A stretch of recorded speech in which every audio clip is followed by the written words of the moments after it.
So welcome everyone. We've had quite an incredible response to doing this Q&A on accounting automation. I think it really is a hot topic in the world at the moment. So without further ado, maybe I'll let Omar actually introduce himself first, and then I can introduce myself afterwards. Thank you, Eric. My name is Omar Kleijer. I have 20 years experience in the finance transformation space, mainly on the enterprise side, so in financial close, reconciliation, and internal controls. And since a little bit over a year, I'm now part of, let's say, DOKKA, and let's say own the close product. Great, thanks, Omar. And for people that I haven't met in the past, I'm Eric Edelstein. I'm one of the co-founders of DOKKA. And it's really good to be here because it's going back 25 years now that I was involved in the finance and accounting space. I was working as a financial analyst. And then I spent many years working in the tech space and the startup space. And when we started DOKKA, it was going full circle. It was really getting back into the accounting space. And so I really am passionate about both the startup space and the accounting space. So that's a little bit about my background. So I think before we start with the actual questions, let's spend just a couple of minutes talking about the DOKKA side. We've got two different products. We've got a AP platform and we've got a closed platform.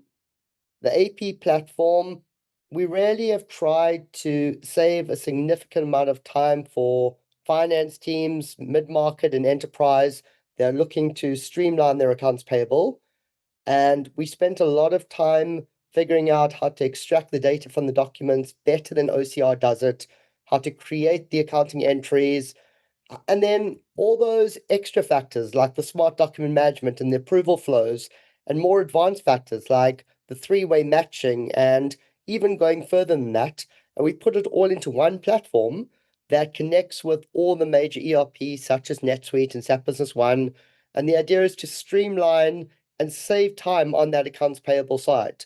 So our accounts payable platform's now been going for many years. We have thousands of businesses, mid-market enterprise around the world using it. A good base in the US, UK, Australia, Canada. Actually, I think we're now in about 15 countries. So yeah, that's a little bit about the AP side. I mean, obviously, if you want more information, go to our website. And Omar, you want to speak just for a minute about the close side before we jump into the questions? Yes, thank you, Eric. And what we saw on the close side is that a lot of clients were using an ERP like QuickBooks or NetSuite or any other. And they also heavily used Excel, so they were exporting data out of the ERP, put it in the workbooks, let's say, putting, let's say, macros in place to, let's say, identify, uploading, let's say, other files to compare, which is quite a time-consuming activity, and you need to be in certain areas an Excel expert to leverage, let's say, the automation capabilities. We saw, let's say, a great opportunity in there, as well as on the reporting side, building, let's say, in balance sheet and P&L, creating cash flow overview, supporting, let's say, flux analysis to not only focus on the data entry, but also on the analytical side, and bring these worlds together. So that was, let's say, the basis why we have extended our platform with close functionality to streamline and, more important, also to automate. So what people previously did in Excel, we have built controls around it. You can easily automate activities, and you can also, let's say, drive the standardization across your organization, and that you can rely, let's say, on the outcome. Right, thank you, Omar. But let's start with the first question. Now, typically, if you look at the financial close, it contains 4 weeks. So the middle of the month, you are preparing the close. The last week of the previous month, you are really closing down the books. And the first week of the month, you're typically starting the close and start with your reconciliation process. Historically, there was a lot of data processing going on. So people were really spending time creating postings, doing bookings. The moment the accounting department was finished, the controllers were looking at the reports. But there was a huge time gap. Nowadays, I think you can automate. If you talk about bank statements, you can automatically retrieve them from the bank. You can automatically update. You can run matching engines to eliminate all that manual work.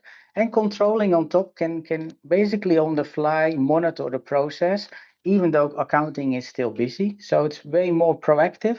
It gives you a lot of flexibility because nowadays the integration technologies with the API platforms gives you the ability to connect different solutions to each other. So also, Eric, you just mentioned about the landscape and the connectivity. So I think nowadays people have a lot of, let's say, access to tools which they can incorporate, either best of breed or point solutions. And this will, let's say, makes finance maybe more easy, but also gives you the ability to automate more and streamline because you can predetermine what needs to be done. One activity can trigger another activity, so you have a flow. And all the transactional activities of most of them can be eliminated, and you move more to a management by exception process. And on top of that, like I said, controllers, financial directors can review, let's say, throughout the process and not wait, let's say, till month end is closed. One of the later questions was from Mehdi. He sent through a couple of questions, but one of them was particularly interesting, and I can read it up, but I'd love Mehdi to actually ask the question himself. So are you able to speak yet? It would be really good for you to like tell us the question directly, and then we can see how we can get you an answer. Hello everyone, this is Mehdi. Hope you are all doing well. So yes, I sent a couple of questions, and one of them, yes, indeed, it was regarding integration and replacement of legacy systems. So in my question, I mentioned that many SMBs and enterprises still rely on legacy accounting softwares, and I wanted, in fact, I was interested to know, does the DOKKA prioritize seamless integration, like with the QuickBooks, Xero, SAP, or is the goal to eventually replace these systems? So what is your long-term vision on this? So I've got a couple of thoughts on it, but maybe Omar, do you want to jump in and start with your thoughts on it and give us your thinking? Now, I think from our perspective, regarding especially the close side, we still need to tie into the ERPs because the ERPs are doing more than only financial transactions. Nowadays, I would say the majority of the system have an API connectivity. So we have an integration layer, which allows us to connect to different ERPs. So from the close perspective and also from the data side, I would say we prefer to connect instead of really take over.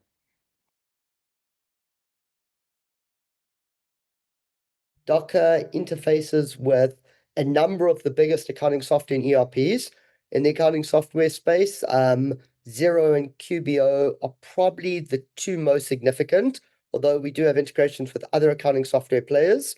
And on the ERP side, NetSuite, SAP Business One, Acumatica, Priority Software, we've got full integrations into all of those. Now, for any other type of software, and you spoke about MyOb or SimPro, there's two different options. So option one is that we have a relatively straightforward CSV in terms of both downloading data and uploading data, and we're often able to get into the right customizable format that's required. And then for more complex requirements, we have full APIs, and so we can really do anything that you require. And so for a larger business that is using an ERP system that we haven't already got a full integration with, or maybe it's not a cloud-based system, maybe it's desktop, we have got ways of actually using the APIs to be able to achieve anything you want. So I hope that answers your question on that one, Noel. Right, let's jump to a question from Debo Pam. I think the record keeping is what we discussed previously. A lot of, let's say, activities can be automated nowadays, so either via interfaces or just like automated retrieval. And from the processing side, and this is also maybe connected to what Mehdi mentioned, on one side, you can monitor quite easily nowadays the abnormal, let's say, type of posting. So if it's outside your tolerance range, you can set alerts, you can view those. So because of the technique of today, you are able to do so. And there is no downtime between the reporting side and the transactional side. So you have an online up-to-date status always, and you don't have, let's say, these waiting times. You don't have batch processing. Everything is now online, real time. So I think that's a huge advantage. Yeah, Omar, I think you'd be really good to answer this one as well. Yes, thank you. I think it will go fast. Huh? We will have, let's say, more automation capabilities, but also predictive analytics, which accounting people can use, let's say, to streamline and to proactively, let's say, predict what is going to happen if certain postings comes in. What they need to do, and also, let's say, if something is what you not expected, typically now the controllers are finding out, and I think that control type of activities will move to the accounting department as well, and AI can propose, let's say, how you can resolve certain things. And even more, you can also check if that is also fulfilling the audit, let's say, rule. So it goes beyond, let's say, only the transactional data coming in and what to do, what kind of correction posting, but you can also check if it's within, let's say, the regulation, if you can make certain postings, yes or no. So I think it is two-sided, and this will really speed up, let's say, the whole process and evolve over in short time, I think. Great, thanks, Omar. Question from Brian. It really is quite a difficult question to be able to answer, like, because every business is very different, and it really depends how much you've already transformed your business and already how much you've digitized. So a couple of years ago, I remember speaking to an accountant in the UK, and they took over their father's business, and it was a very, very old school accounting company. And they were using Excel, and they were having face-to-face meetings with clients, and they really had not done any digital transformation over it. And over a period of a couple of years, he started going in and researching and understanding. And I think the best advice that, after working with him and helping him and working with a lot of other companies similar position, is that you just need to start doing something. You need to start working with some sort of software in order to transform as fast as you can. You're not always going to get it right in day one. So go and have some demos with some companies, go and see what the different software is out there. Decide what the most important part of your business that you want to transform or automate is, and start testing the software out. Either subscribe for a couple of months, get it going, or if they have trials, try that out as well. So I think if I was to summarize, number one is just start doing something, start doing demos and start using some of the software that's out there.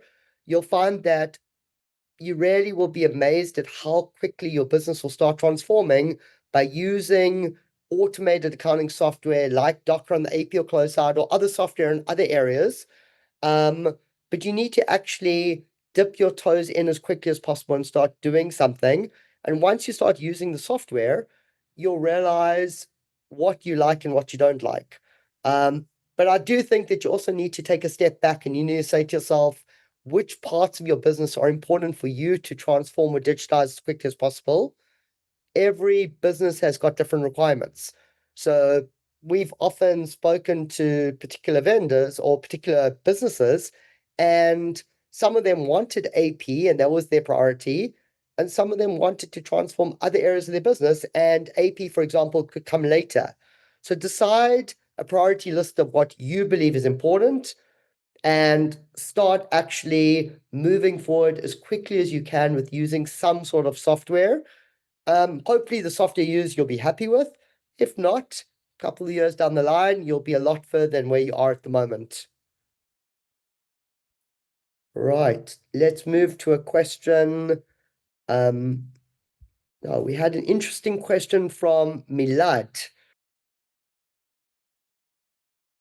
Yes. No, I think especially what I can see happening is that there is a tight integration between the different processes. So currently, with a lot of companies, close is separate from reconciliation.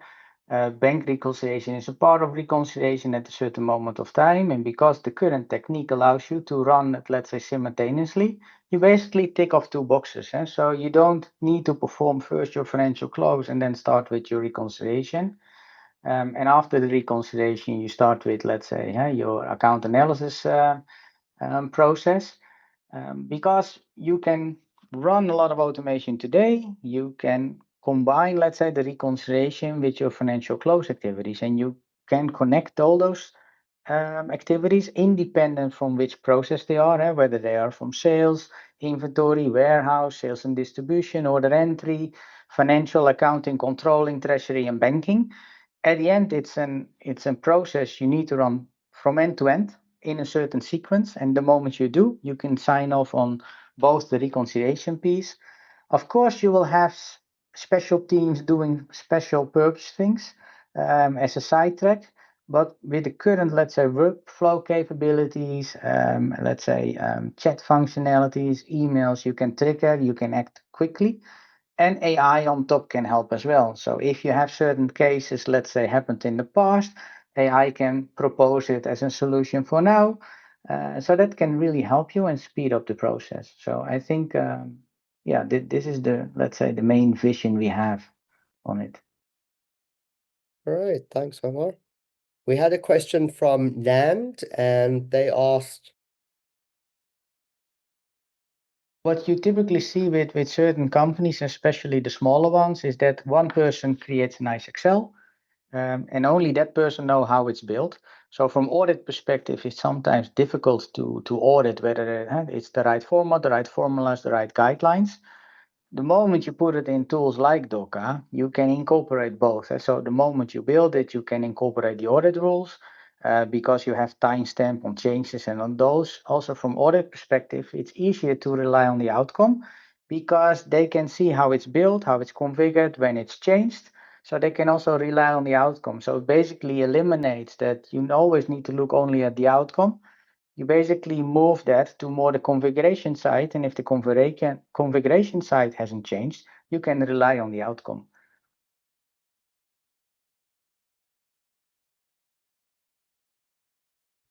I remember this is now going back 6, 7 years. As a company, we used to have some pretty in-depth conversations and I guess arguments about whether we believed the future was going to be including human beings in the process or totally excluding them. Our first thought process was we really did believe that humans were integral to the process. And the first thought we had is that technology is never 100% accurate. So I remember this conversation about saying, well, let's say there's a 0.01% like error rate. It will take the accountants far more time to go into the ERP or accounting software and start trying to figure out where the mistakes are. And you don't want to do that. You don't want everything to be automatically posted in.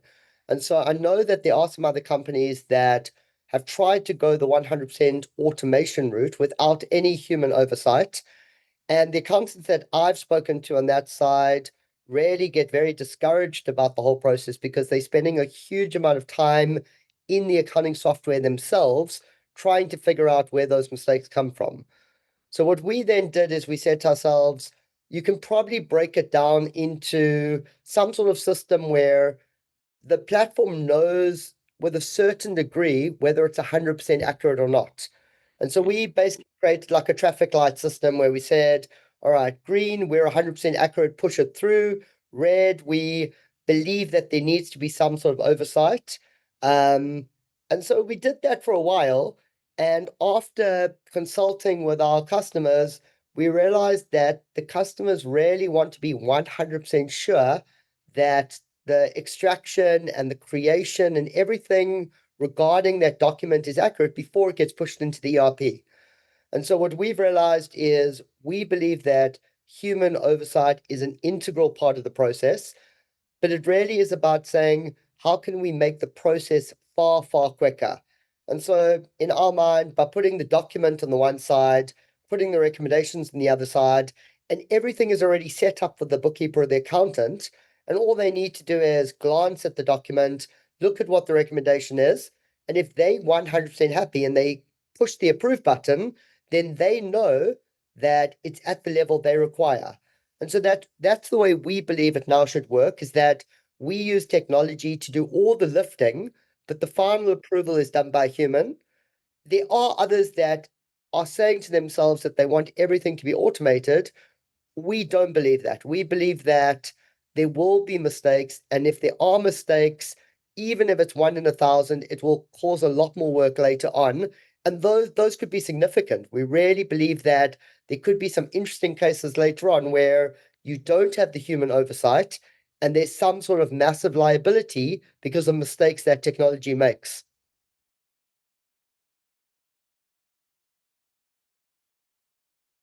I guess first of all, you have to say to yourself, how complex are these invoices? So if it's a standard invoice with just looking for the total to be extracted, and let's say you've got 20, 30 documents a month, then maybe it's worthwhile looking at some sort of cheap data extraction platform. But once again, the accuracy won't be good then. I think for like 20, 30, 50 documents where you think about using a platform like DOKKA, I don't probably think it's the best use of your time at the moment. I think most of the platforms like DOKKA are probably most valuable when you're looking at about 100, 150, 200 documents upward per month. Where that volume is becoming a little bit more cumbersome and requires more time. I think that it does change if the documentation has got complexity in it. So if you've got documents with 5, 10, 15 pages and you want to start extracting line item information, or if you want to be matching it against purchase orders, then even if you've got low invoice volume, then there's definitely a conversation to be had. So I think it really comes down to the complexity of the documents themselves. I think a lot of platforms maybe handle it differently. The way DOKKA handles it is that we can extract all the data from the document itself, and we can extract the data of the PO from the ERP. And so we pull the purchase order information into the DOKKA platform. We pull the information from the document in. We have a very sophisticated way of matching the documents with the PO information. And then we're able to actually illustrate to you very easily, is it correct? And can you actually update everything automatically? Or is there a problem? For example, some of the quantities don't match or some other data doesn't match. And then we visually show that to you. And so the way we do it is that we'll show you the document on the left. On the right-hand side, we'll show you the extraction of the PO itself. And if it matches, it's clicking a button. If it doesn't match, it's very easy to be able to actually analyze where the problem is. I think on that one, it probably is best that you come along and see how we do it. So just go onto our website and request a demo or speak to our team, and we can like show it to you directly. If you're interested in seeing how DOKKA handles the accounts payable side or how DOKKA handles the close side, I think especially on the AP side, if you're using QBO, Xero, NetSuite, SAP Business One, Acumatica, Priority, I think those ones definitely speak to us and let us do a demo for you.